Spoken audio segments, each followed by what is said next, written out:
Ciao, my name is Ron Falconi, and I'm the host of Meet Your Neighbor. I had this idea back in the fall of 2006 where I wanted to invite local politicians, local business people, local teachers to come down to the studio so perhaps all of you could meet your neighbor. We have a very special guest today. He is my former teacher when I went to Padua, let's just say a long time ago. And he is actually a Spanish teacher at St. Ambrose Parish, St. Ambrose School here in Brunswick, and his name is Brother Tom Carroll. Brother Tom, welcome to the studios. Welcome to Brunswick. Thanks, Ron. Thanks, Ron. I really appreciate this opportunity. Hey, Brother Tom, can you tell us something about yourself that maybe not too many people know about you? I would guess one of the things that people wouldn't know is that I'm actually from New Hampshire. New Hampshire? I was born and raised in New Hampshire and went to high school there. My family's all back in the New England area, and I transplanted myself to the Midwest, and I'm still here 40 years later. Wow. Hey, first of all, can you explain I know you're a member of a religious order. That I am. The Franciscans. Can you explain that? Well, do you have about 6 or 8 weeks? Basically, within the Roman Catholic community, there are communities or orders of men and women who are working with and for the church in a variety of different aspects, different ministries and so forth. And we choose to live together and to try to live the gospel, live that example with our lives and share our resources, those kinds of things. That's it in a nutshell. Okay. And you picked the Franciscan order. I did. In honor of St. Francis of Assisi. Is there a particular reason why you picked the Franciscans as opposed to another religious order or a diocesan? Well, I looked around. I was kind of checking it out, as in my 20s and so forth. And I looked at diocesan priesthood, and you're assigned to a particular area and responsible to the bishop. But I decided I wanted something where I was going to live in community and be able to be with others, share some of the same ministries, but also just be a part of that. And looking around, my best friend actually said to me, "You would make a good Franciscan." At that point, I had worked with Franciscan sisters, but I had not met any Franciscan men. Okay. So I started exploring and reflecting on it and saying, Francis is one of those. He's earthy. He's been around for 800 plus years. He's still one of the 100 best men from Newsweek and Time. And, I think that's important because he works where the people are. And I think that's what I and all of us as Franciscans, try to do. Can you explain your educational background? You said, you went to school in New Hampshire, and then where'd you go to college then? Okay. I did graduate from high school in New Hampshire, and then I was in the mood to explore a little. Okay. And so I actually attended Ohio Dominican College, now University, in Columbus, majoring in Spanish and Religious Studies, with the idea of being a teacher, pretty much. Back in the 70s, that was about it. With languages, it was either that or an interpreter. And so I got my BA. And taught for several years. Taught 2 years on the high school level in Marion, Ohio.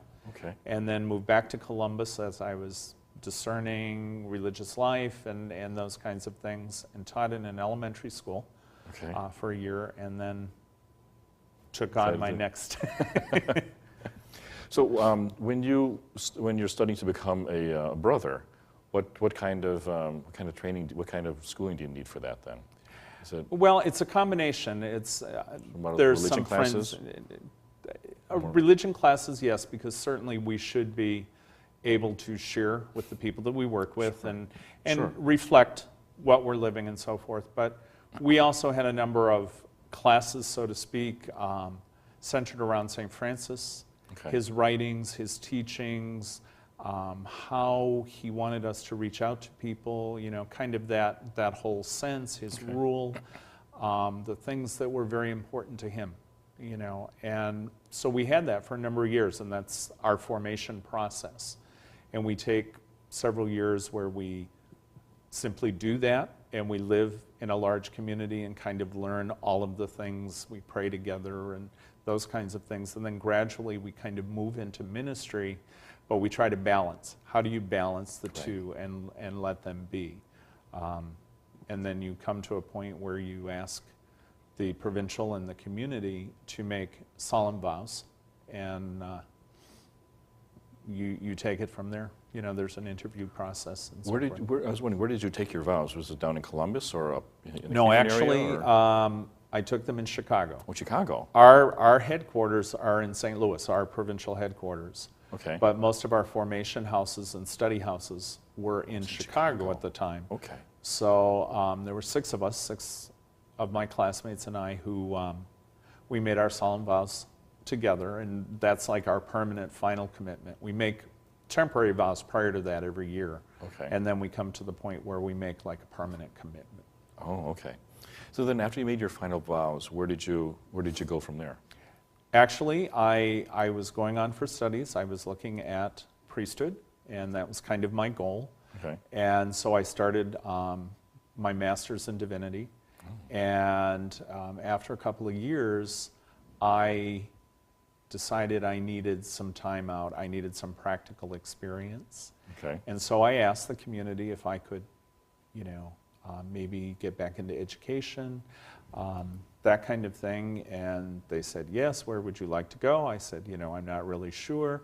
They looked at me and said, how about Padua Franciscan High School in Parma? Because you could be a teacher and live with the friar community and kind of discern and have some people that you could talk to and reflect with, you know. Okay. That kind of thing. So. And when was that? Like in the mid 80s? That was the mid 80s. That was Okay. actually in the fall of '84. Yes. And so I was there for a couple of years, and that's when I had you as one of my fine students in a very fine class, the class of '87. You know, and I was just there the 2 years at that point, but I taught Spanish. Yeah, you're right there in the middle of my high school years. Yes. I think I had you for sophomore and junior year. Right, I think you're right. And is there a reason why you, I mean, how did you get interested in teaching Spanish? well, I have to admit, you know, I liked it in high school. Okay. And also, I have to say, for Spanish 2 and 3, I had a teacher, Sister Natalie, who was just kind of very inspirational. She was a very good teacher. She was very tough.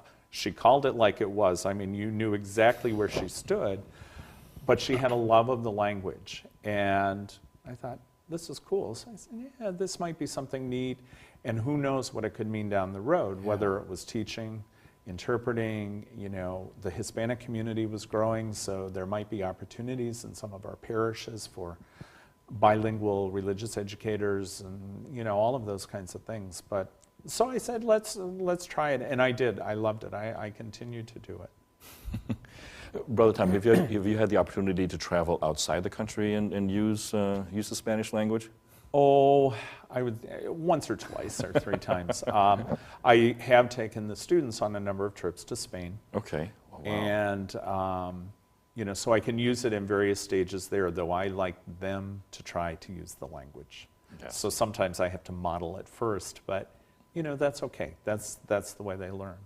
I did live in Mexico while I was studying my undergrad. Where in Mexico did you live? I lived in Cuernavaca, which is just Cuernavaca. south of Mexico City, and lived with a family, and so I had ample opportunity to use the language, and they didn't speak any English, so it was like you were pretty, you're forced had to speak Spanish. and that was wonderful because in the evenings, the senora and I would just sit and talk about all sorts of things, and I just learned so much in the process about the language. And since then, whenever I get a chance, I do try. I mean, Padua takes the students on mission trips. We've gone to Honduras. We now go to El Salvador, work in an orphanage.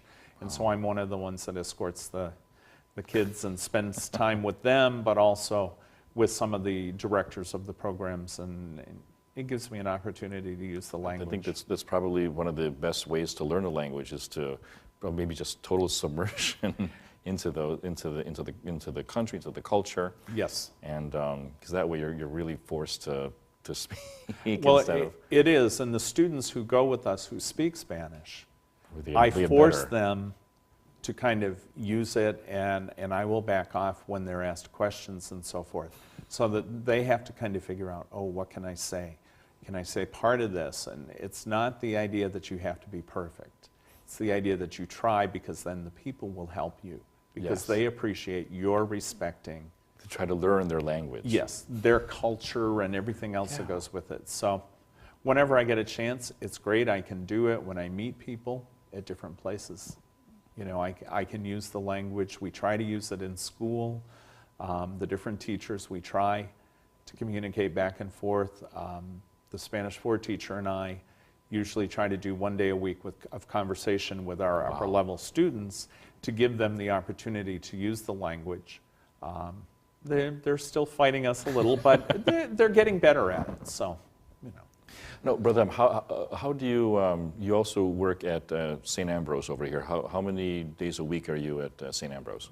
I'm at St. Ambrose just 1 day a week, one afternoon, usually Wednesday afternoons.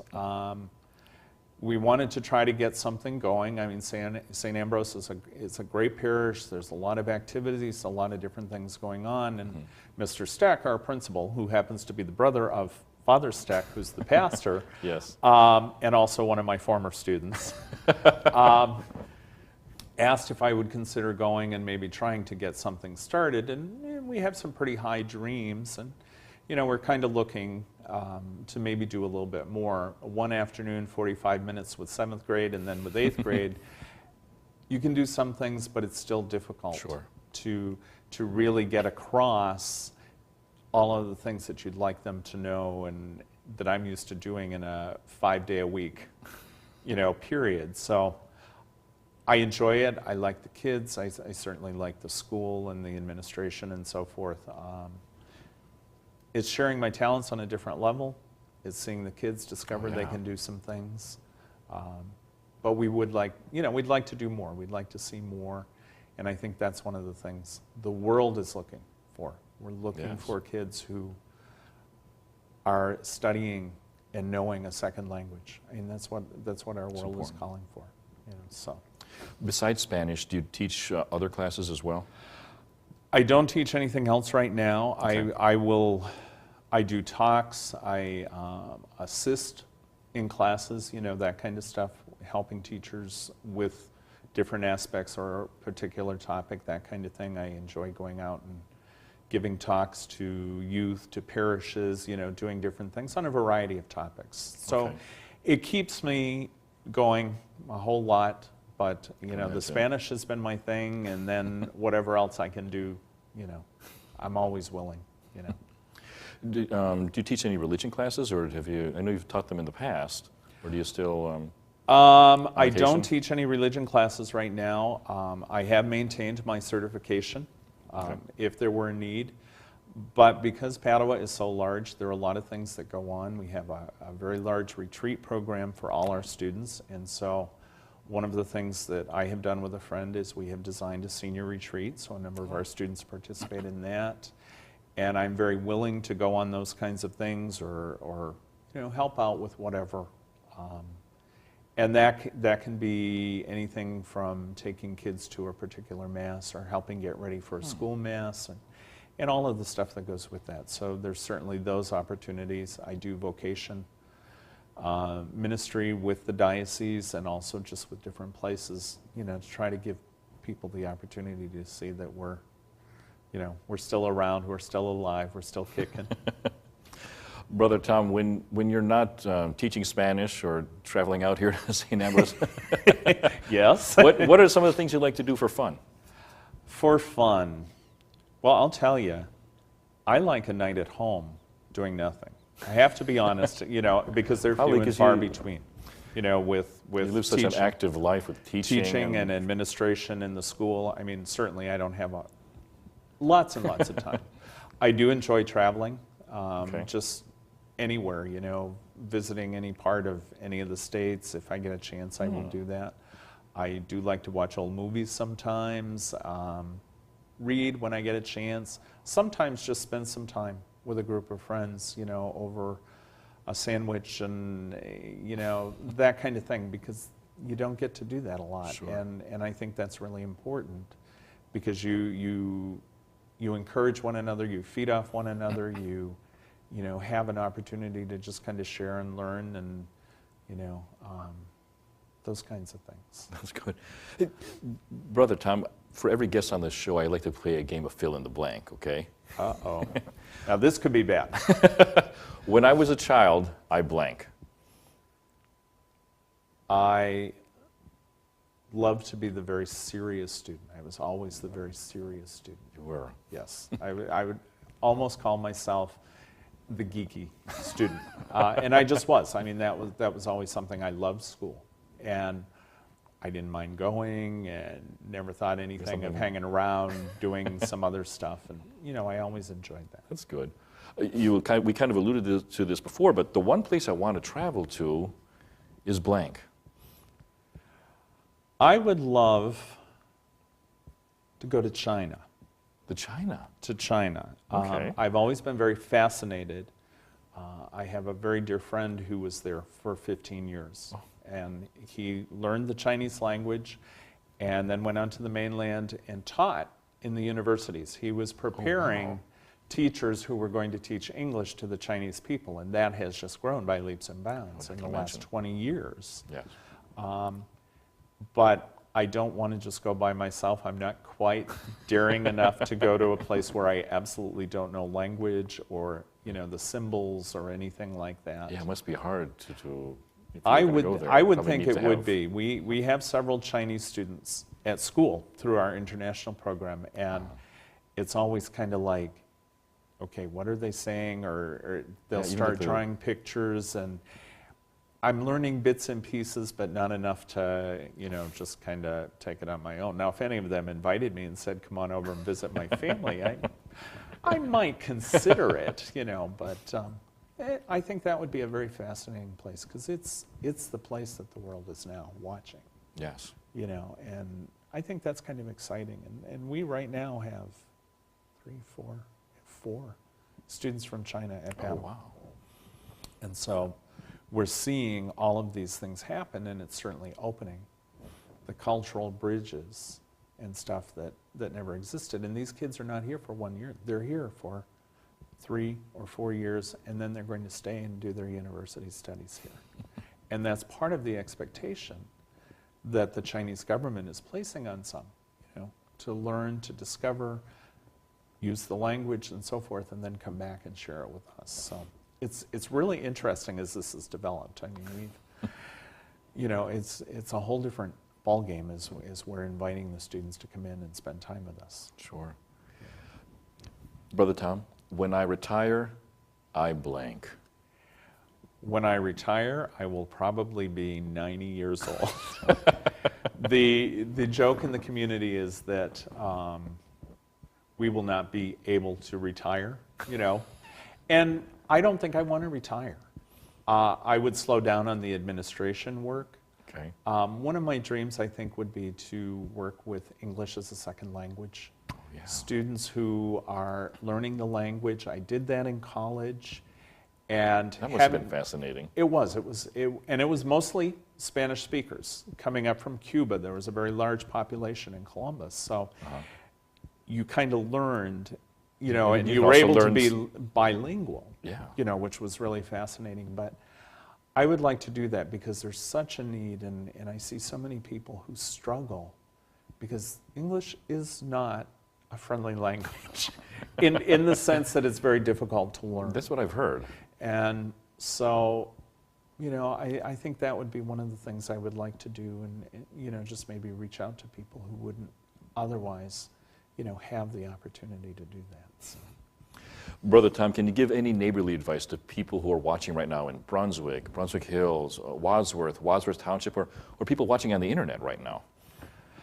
You know, there's probably so much I could go on and on. My kids tell me that I just go on and on some days. I guess one of the things I would say is be welcoming, be open, try new things, meet new people.